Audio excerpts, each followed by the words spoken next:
விஜயின் அதிரடியான அரசியல் பேச்சு.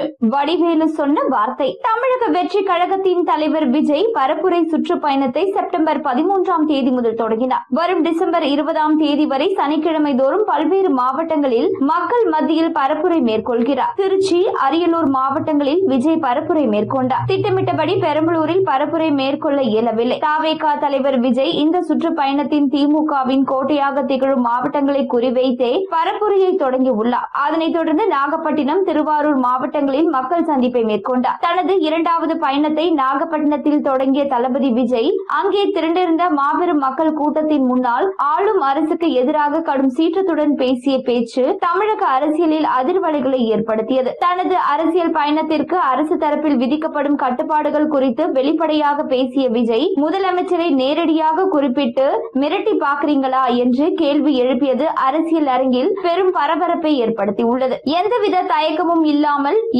என்னை மிரட்டி பாக்குறீங்களா சிஎம் சார், உங்க மிரட்டலுக்கெல்லாம் பயப்படும் ஆள் இல்லை இந்த விஜய் என்று பகிரங்கமாக பேசியது பெரும் தாக்கத்தை ஏற்படுத்தி இருக்கிறது. தற்பொழுது விஜயை எதிர்த்து பேச திரைத்துறையில் இருந்தே பலரையும் தயார் செய்து வருவதாக கூறப்படுகிறது. ஏற்கனவே விஜயகாந்தை எதிர்த்து பேச வடிவேலுவை களம் இறக்கினார்கள். ஆனால் சினிமாவில் பல சிக்கலை சந்தித்து இருந்தார். தற்பொழுது அரசியல் மேடைகளை தவிர்த்து விட வாய்ப்புள்ளது. மேலும் விஜயுடன் நல்ல நட்பில் இருப்பதால் அவரை எதிர்த்து வடிவேலு பேச வாய்ப்பில்லை எனவும் கூறப்படுகிறது. கடைசியாக மெர்சல் படம் வரை அவருடன் இணைந்து நடித்திருந்தார். சமீபத்தில் தென்னிந்திய நடிகர் சங்கத்தின் 69வது பொதுக்குழு கூட்டம் நடைபெற்றது. இந்த கூட்டத்தில் நடிகர் வடிவேலு கலந்து கொண்டு தமிழ் சினிமாவை பாதிக்க முயலும் சிலருக்கு எதிராக நடிகர்கள் ஒன்றிணைய வேண்டும் என்று கூறி கவனம் ஈர்த்தார். அவர் 10 பேர் சேர்ந்து சினிமாவை அழிக்க பார்க்கிறார்கள் என்று கூறி அவர்களுக்கு நெருக்கடி கொடுக்க வேண்டும் என வலியுறுத்தினார். மேலும் சமூக ஊடகங்களில் நடிகர்கள் குறித்து பரவும் பொய்யான செய்திகள் மற்றும் ட்ரோல்களுக்கு எதிராக நடிகர் சங்கம் நடவடிக்கை எடுக்க வேண்டும் என்று கேட்டுக்கொண்டார். தங்கள் படம் நன்றாக ஓட வேண்டும் என்று